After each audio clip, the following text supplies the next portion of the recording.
Olá a todas e todos, eu sou Iraima Cordeiro, professora da disciplina Biofísica para Farmácia e eu vou narrar algumas aulas para o período letivo excepcional de 2020. Eu espero que todos estejam bem.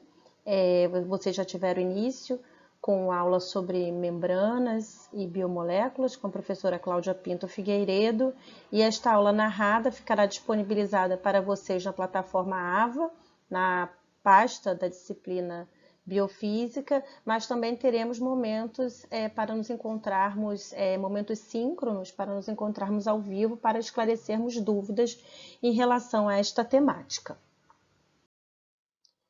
Bom, quando nós falamos sobre biofísica das soluções, inicialmente o que eu gostaria de discutir com vocês antes de entrarmos no tópico de difusão de solutos através de membranas, tanto podendo ser a membrana biológica quanto também membranas não biológicas, nós também falaremos sobre osmolaridade em uma próxima aula, pressão osmótica e gradientes eletroquímicos. Mas para entendermos a biofísica das soluções e entrarmos em difusão, nós temos que aprender um pouco sobre termodinâmica básica. E também aprendermos, revisarmos o que vocês já sabem sobre as propriedades da membrana celular. Então, vocês já tiveram aulas de membrana, então só para revisar, né? Então a membrana é composta por uma bicamada lipídica que tem em seu interior, né, a porção apolar, né, a porção de graxo, né, dos ácidos graxos, apolar, a cadeia de hidrocarbonetos, representada aqui em amarelo, e no meio extra e intracelular está voltada a porção polar da membrana. E as proteínas inseridas na membrana, algumas delas vão fazer a função de transportadores de solutos que vocês vão aprender nos tópicos de difusão facilitada, né, tanto sendo transporte via canais iônicos e também por transporte ativo. Canais iônicos e permeáveis, a difusão facilitada e por transporte ativo. E o transporte através de membranas, então, ao longo, né, da disciplina de biofísica, nós falaremos sobre a difusão simples, que é o tema dessa aula de hoje. Então, o transporte, ou seja, a passagem de um soluto de um lado ao outro da membrana plasmática, sem o auxílio de uma proteína transportadora. Vocês vão estudar sobre a difusão facilitada, que é dada sem gasto energético, ou seja, sem hidrólise de ATP, por um lado ou para o outro da membrana, sendo a difusão facilitada por permeases, difusão facilitada por canais iônicos representados aqui abaixo. E também teremos aula sobre transporte ativo, onde esse soluto ele é transportado contra o gradiente de concentração com o auxílio de uma ATPase, ou seja, de uma proteína que hidrolisa ATP em adenosina de fosfato, ou seja, onde há necessidade do uso de energia metabólica para este transporte. Então, o que eu espero ao longo, né, dessas aulas e que os docentes, né, da disciplina esperam, é que em relação à característica de transporte através de membranas, que vocês consigam identificar como cada um desses grupos de moléculas deve atravessar a membrana, ou seja, por qual mecanismo de transporte. Então, de forma simplificada, né, gases, eles atravessam livremente a membrana, por quê? Porque são moléculas pequenas, apolares e não carregadas. Né? Moléculas pequenas, polares, né? Ou seja, o que apresentam polaridade, e aí recordando o que é a polaridade, né? Ela é representada pela diferença de eletronegatividade e uma ligação diatômica. Né? Então, nós temos uma ligação covalente entre dois átomos, por exemplo, carbono e oxigênio. Essa ligação é polar, porque o oxigênio é mais eletronegativo do que o carbono.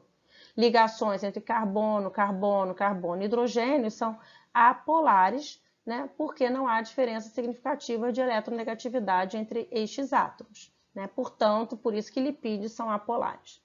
Então, mas no caso de moléculas polares, como a ureia, o etanol, mas que sejam pequenas, elas também conseguem eventualmente atravessar a membrana por difusão simples. Água, então nós teremos uma aula só sobre transporte de água. A água ela consegue atravessar a membrana por dois mecanismos, tanto por um pouco por difusão simples, que o nome é osmose, que é a difusão simples da água, quanto também por difusão facilitada. Então aqui nesse slide não está representada a difusão facilitada, né? Então só por que as setas estão como se isso não fosse possível, só dizendo que não é possível nesses três casos abaixo, que estas moléculas aqui, que são polares, de volumosa, que no caso é a glicose, um açúcar de 6 carbonos, íons que são pequenos, porém têm carga, né? São espécies ionizadas, e moléculas polares carregadas, como aminoácidos, ATP, glicose 6-fosfato, estas não conseguem atravessar a membrana por difusão simples. Então, aqui nesse caso, o que nós estamos representando com essas setas? Quais dessas moléculas atravessam a membrana plasmática por difusão simples? Ou seja, por mecanismo, por transporte, sem a necessidade de uma proteína transportadora. E onde que nós vemos difusão de substâncias nas ciências farmacêuticas, que é onde vocês vão atuar, né, como futuros profissionais farmacêuticos? Nós temos a difusão de fármacos através de membranas poliméricas, por exemplo, se a gente usa um adesivo, um PET transdérmico que libera medicamento, né, para a nossa derme e epiderme, nós temos difusão, né, entre essas camadas. No transporte do fármaco e do solvente através da pele, no transporte de fármacos e nutrientes nas membranas do cérebro, do intestino, dos rins e do fígado, na mistura de um fármaco em solução com conteúdo intestinal, uma vez que a gente absorva, né, esse fármaco seja administrado por via oral, e na difusão através de membranas biológicas, que é o tema da aula de hoje, e também na farmacocinética de um fármaco. O que é a farmacocinética? É o que envolve a absorção desse fármaco, a distribuição desse fármaco no nosso organismo, a metabolização desse fármaco pelo nosso organismo e a excreção desse fármaco pelo nosso organismo. Então, classicamente, a absorção e excreção envolvem difusão. E a liberação alimentar de fármacos, por exemplo, após a gente ingerir um comprimido, ela vai envolver a desintegração, né, desse comprimido, a difusão, né, desse fármaco ao longo daquele tecido, do fluido, do plasma e a sua dissolução. E a difusão de solutos através de membranas biológicas, ela vai envolver, né, difusão simples, que não vai requerer um canal, uma proteína que forma um canal pela membrana. A difusão facilitada, que então é dependente, né, é facilitada por esta proteína que forma este canal. A difusão de íons através de canais iônicos, que também, obviamente, são proteínas. Difusão no sistema respiratório, seria difusão de gases, né, nos alvéolos pulmonares. E aqui mostrando, né, um exemplo clássico de difusão, por exemplo, se a gente tem um becker, que é esse recipiente cheio de água, que é o solvente, e nós colocamos um torrãozinho de açúcar, né, no canto, dentro desse becker, nós vamos notar que ao longo do tempo, e aí o tempo, obviamente, nessa escala de tempo vai depender, nós temos a dissolução, né, deste grão de açúcar, né, ao longo desse volume de água, de forma que nós alcançarmos o equilíbrio, ou seja, a distribuição igualitária das moléculas de sacarose ao longo, né, em todo esse compartimento. Né? Ou seja, essa difusão ela ocorre de forma a minimizar, ou seja, diminuir um gradiente de concentração. E o que é esse gradiente de concentração? É a gente ter esse açúcar mais concentrado nesse canto, né, dessa solução, e essa solução aqui que não apresenta esse açúcar. Então, ao longo do tempo, nós minimizamos esse gradiente de concentração, tendo o açúcar igualmente disperso, né, solúvel, na verdade, em todo esse compartimento. Então, a difusão nada mais é do que a ação da matéria, ou seja, de partículas ou moléculas, de calor, momento ou de luz, que o objetivo é minimizar, ou seja, diminuir um gradiente. Então, se vocês ainda não têm ideia de o que é um gradiente, imaginem, por exemplo, uma camiseta que ela é colorida tipo tie-dye, que a gente tem uma cor mais escura em cima ou embaixo, que esse degradê vai ocorrendo. Então, nós temos aqui um gradiente, se for azul, um gradiente do pigmento azul que coloriu aquela camiseta, né? Então, se a gente tem um gradiente de concentração, é porque nós teremos mais concentração pode ser de uma molécula, de um soluto, em uma porção daquela célula, né, do que em outra, ou daquele compartimento do que em outro. E o processo de fusão, ele vai minimizar a energia livre de Gibbs, que eu vou explicar no slide seguinte, né, que é um processo espontâneo, também conhecido como forma de transporte passivo, ao invés de ativo, porque no transporte ativo envolve hidrólise de ATP para que ocorra o transporte. Então, a difusão ela envolve o movimento de partículas de uma área de alta concentração para uma área de menor concentração até que o equilíbrio seja alcançado. E em todos os tipos de fusão, o fluxo dessa quantidade transportada, que no nosso caso a gente está falando de átomos, né, de moléculas, é igual à propriedade física, então nós vamos falar de difusibilidade, ou seja, a propriedade desse fármaco, por exemplo, se for um fármaco, difundir através da membrana, multiplicada por um gradiente, que no nosso caso esse gradiente vai ser a variação de concentração deste soluto entre um lado e outro da membrana. E o que é a energia livre de Gibbs? Né? A energia livre de Gibbs é dada com esse termo G maiúsculo, porque vem do nome, né, do pesquisador que a identificou, que caracterizou esse tipo de energia.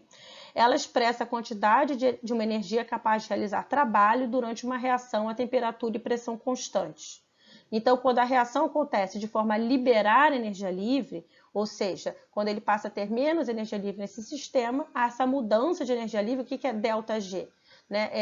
É G final menos G inicial. Tem o valor negativo e a reação é chamada de exergônica. Em reações endergônicas, o sistema tem que ganhar energia livre. Então, o valor de ΔG, ou seja, G final menos G inicial, é positivo. Então, essa é uma situação intuitiva que, se a gente imagina que se a gente vai ter um ΔG positivo, a gente teve que dar energia para esse sistema para que essa reação ocorra de forma espontânea, nesse sentido. Então, se a gente deu energia, de onde vem essa energia? Né? De acordo com a primeira lei da termodinâmica, nenhuma energia é criada ou destruída, uma energia é transformada na outra. Então, nesse caso, a gente tem que colocar energia no sistema na forma de energia metabólica de hidrólise de ATP. Então, o que é importante para vocês nesse momento é que quando o valor, né, de energia livre, ΔG, de uma reação de transporte, que envolve só a passagem, né, a localização de um soluto do lado e de outro da membrana, é negativa, significa que houve liberação de energia livre. Né? Então, a gente precisou dar energia para o sistema, então essa reação é espontânea naquela direção. Né? Então, eu vou ter um slide só de unidades, então aqui está mostrando as unidades de G, que é dada em joules por mol, ou calorias por mol, ou quilocalorias por mol. E unidades de entropia, que eu ainda vou chegar aqui em entropia com vocês. E, portanto, nós vamos ter que aprender um pouco sobre a segunda lei da termodinâmica, que é a lei que preconiza aqui, um processo espontâneo, a entropia do universo aumenta. E o que é a entropia? A entropia ela é o grau de desordem de um sistema, né? O grau de bagunça, de forma coloquial. Né? Então, se a entropia aumenta, esse termo aqui em S, o ΔG ele diminui. Então, essa aqui é a equação da segunda lei da termodinâmica, onde a gente correlaciona ΔG, ou seja, variação de energia livre, com ΔH, variação de entalpia, menos T, temperatura em Kelvin, vezes variação de entropia.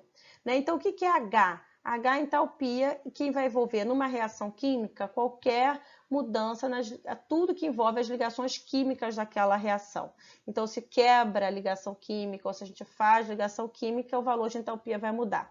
Como nós estamos falando de biofísica e não de bioquímica, a gente não está falando de mudanças químicas das moléculas, simplesmente mudanças na localização. A gente está falando de ΔG de transporte. Portanto, esse termo, neste momento, não vai ser importante para a gente. O que é importante para a gente? É o valor de entropia, ou seja, de desordem do sistema. Então, se nós temos um soluto muito bem organizado em um determinado compartimento, o valor de entropia ele tende a ser baixo, né? Porque ele não tem muita desordem, ele tem muita ordem. E se a gente agora tem a difusão desse soluto por toda a célula, a entropia vai aumentar. Então, esse ΔS vai ser maior, porque S final vai ser maior do que S inicial. Isso vai impactar no valor de ΔG. Lembrando que ΔG negativo implica uma reação espontânea, naquele sentido, e ΔG positivo implica em uma reação não espontânea naquele sentido. Significa o quê? Se ela é não espontânea, esta reação ou esse mecanismo de transporte deve receber energia de alguma forma para que ocorra nessa direção. E aí, lembrando, o que é o sistema e a vizinhança, o sistema é parte do universo a ser analisado e a vizinhança é todo o restante do universo, lembrando também da primeira lei da termodinâmica.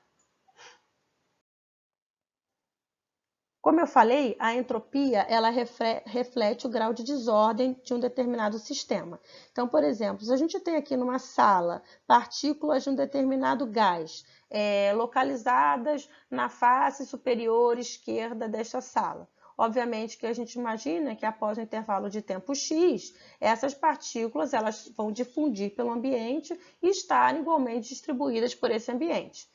Quando eu ministrava aula presencial, onde era mais fácil de ministrar esse tipo de aula, eu mostrava para vocês. Estamos todos na mesma sala, todos respirando oxigênio, todos exalando dióxido de carbono, e esses gases eles não estão restritos a uma região específica da sala. Eles se difundem rapidamente ao longo da sala por conta da entropia do sistema.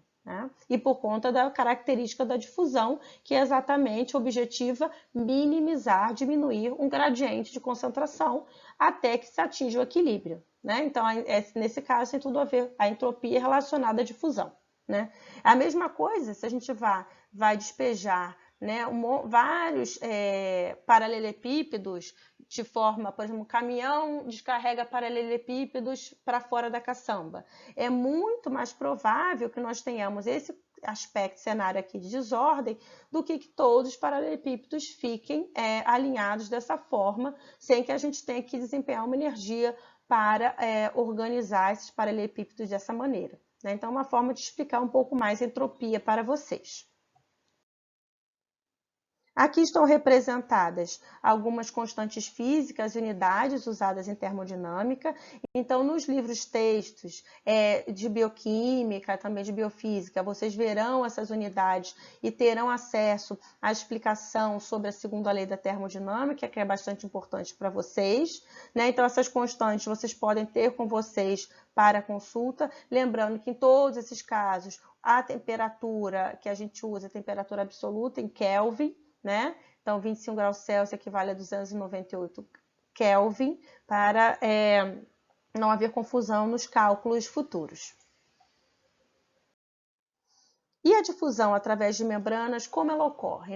Então, se a gente já sabe que a membrana ela tem uma face interna, que seria esse compartimento 1 membranar, compartimento 2 membranar, aqui compartimento 1 aquoso, compartimento 2 aquoso. Então, se ela tem uma face interna apolar, a gente já sabe que moléculas que são polares, ou volumosas, ou carregadas, não vão atravessar por esta membrana espontaneamente.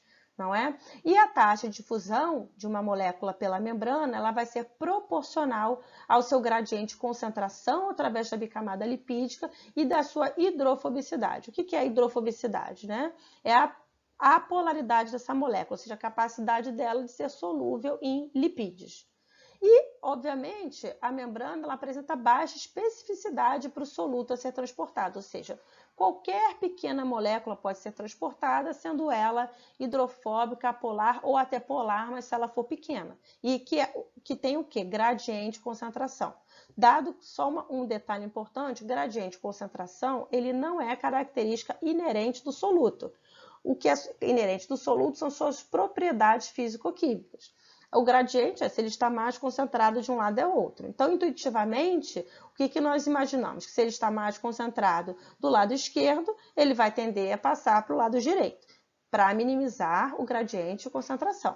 Se ele está mais concentrado do lado direito, ele vai passar automaticamente para o lado esquerdo da membrana, de um lado para outro.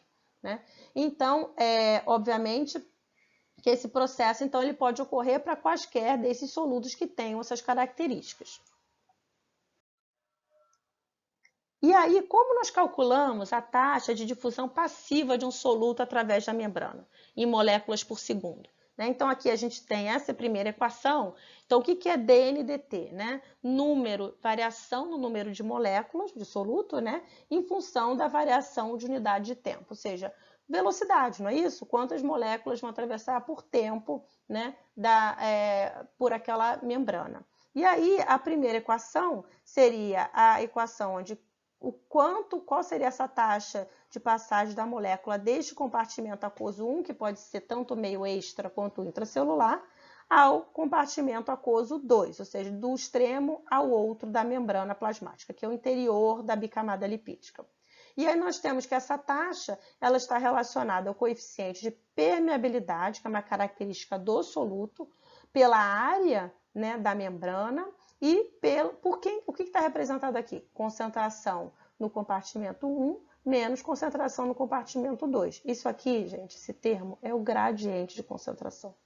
Quanto maior a diferença de concentração entre um compartimento e outro, maior será o gradiente. Vocês estão de acordo? E se é maior o gradiente, maior vai ser a taxa de difusão através da membrana. A área é óbvio. Se a gente tem uma área de contato enorme dessa membrana aqui, né, a gente também vai ter um aumento na taxa de difusão passiva desse soluto através da membrana. Tá? É dado em centímetros quadrados. E a permeabilidade, o coeficiente de permeabilidade, ele é uma característica do fármaco em questão ou do soluto em questão. Então, se aquela molécula é muito hidrofóbica, mais hidrofóbica do que outra, ela apresentará um coeficiente de permeabilidade maior. E, portanto, ela vai, porque é dado em centímetros por segundo, ela vai permear mais rapidamente a membrana. Né?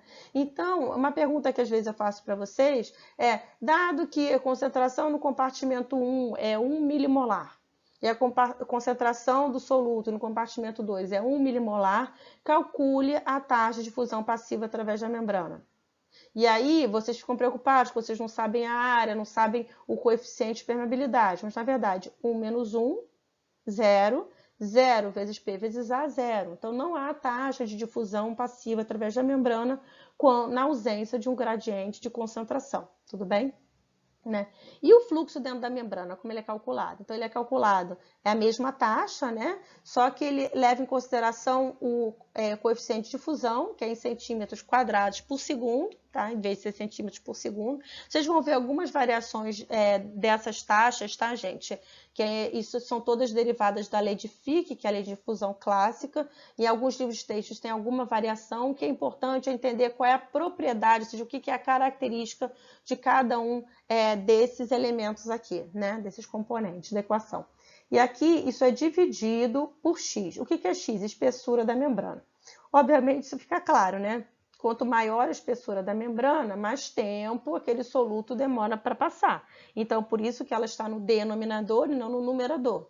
Então, quanto maior a espessura, menor a taxa de difusão pela membrana. A área continua, obviamente, sendo diretamente proporcional à taxa, e o gradiente de concentração daqui a aqui também. Se não há gradiente, não há taxa de difusão passiva efetiva através da membrana.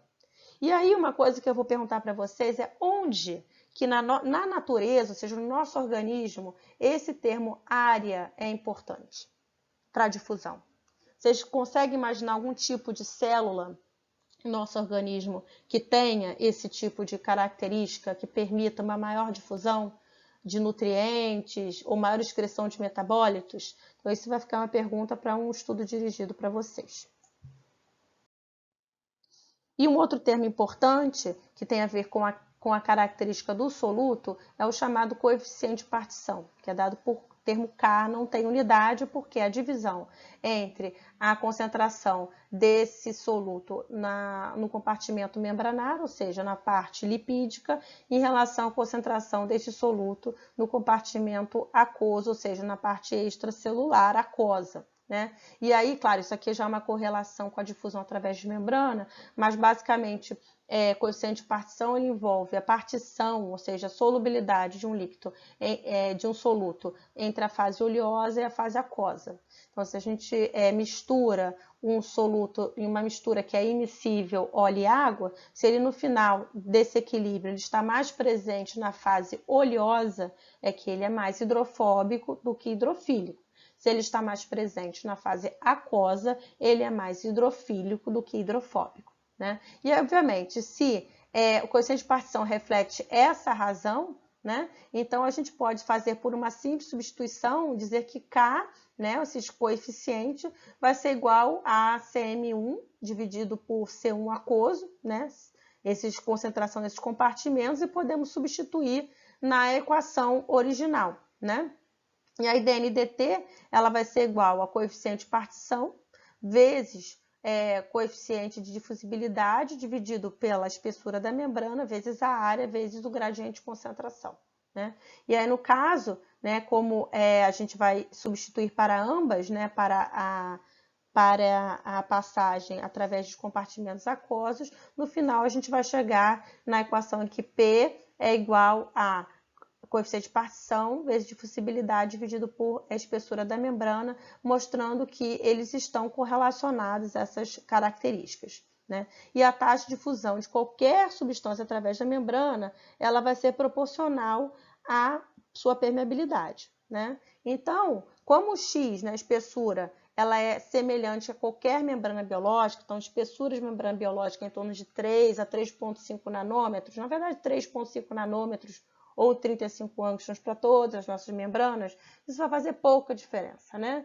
Então, na verdade, o que é importante mostrar isso aqui? E a difusibilidade, a característica do soluto, também bastante constante, é que a passagem de um soluto através da membrana, ela tem muito a ver com a sua hidrofobicidade, que ela é refletida por esse coeficiente de partição, que aqui é determinado pela letra K, né?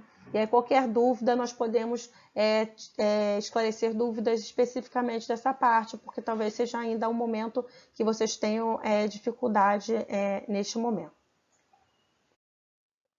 E aí, aqui só um exemplo de como se calcula, pode se calcular a olho nu, obviamente, né? Se um soluto ele é mais hidro ou lipossolúvel, né? Nós temos aqui esta molécula, que é azul, né? E aí a gente solubiliza essa molécula, tenta solubilizar em uma solução contendo hexano, né? Que é um solvente orgânico de hidrocarboneto, né? Então, ou seja, 6 carbonos, 14 hidrogênios, ou seja, líquido e totalmente apolar e em água, né? Então, a solução, a fase orgânica apolar vai ficar na fase superior desse tubo, a água na fase inferior. A gente mistura, tampa esse tubo e a gente vai ver ao final do equilíbrio que a fase aquosa vai ficar mais azul do que a fase hidrofóbica. Então, indicando que, apesar de ter muitos anéis que são apolares, este soluto ele é relativamente solúvel em água, né? Então, ele tem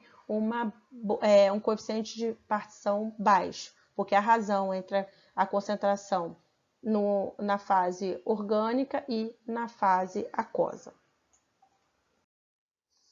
E esse gráfico, o que ele vai representar, né? Ele está representando a correlação entre a permeabilidade em centímetros por segundo, a membrana, e o coeficiente de partição, que é a hidrofobicidade de um grupo de moléculas. Então, se a gente olhar esse grupo de moléculas em vermelho, aqui tem essa linha preta, é a regressão linear, né, desses resultados, a gente vê que quanto mais mais hidrofóbicos eles são, né? Então, mais para cá, o coeficiente de partição, mais permeiam a membrana. Faz sentido, né? Eles são mais hidrofóbicos, então tem mais afinidade a lipídios, atravessam mais facilmente a membrana. O mesmo ocorre para esse grupo de solutos aqui em azul. Só que, de forma interessante, o que eles têm em comum? Pensem aqui, ó, este aqui azul e este soluto em vermelho. Eles não são a mesma molécula, né? E aqui em vermelho tem esse coeficiente de partição que é perto de 0,001 e o azul igualzinho. Se a gente traça uma linha reta, eles têm o mesmo coeficiente de partição. Só que o azul, ele tem um coeficiente de permeabilidade maior do que a molécula vermelha. Então, o que deve fazer com que o azul permeie mais a membrana do que o vermelho se eles apresentam a mesma hidrofobicidade? Isso fica também uma pergunta para vocês. E esta tabela é de um livro de Físico-Farmácia e Ciências Farmacêuticas, mostrando então valores de coeficiente de fusão, de permeabilidade, aqui deveria ser em centímetros por segundo, né? De diversos fármacos e de como eles foram calculados, né? Através de membranas biológicas, para vocês terem ideia de que esses valores, sim, eles são medidos na prática, nas ciências farmacêuticas, e são importantíssimos, né? A difusão é importantíssima para a gente determinar como que nós vamos absorver determinados fármacos pelo nosso organismo. Parte da bibliografia está representada aqui, né? Caso vocês tenham alguma outra referência bibliográfica, vocês podem me perguntar às monitoras, para que nós possamos chegar à bibliografia que seja disponibilizada a todos de forma igualitária. Obrigada, espero que tenham aproveitado e compreendido a aula de hoje.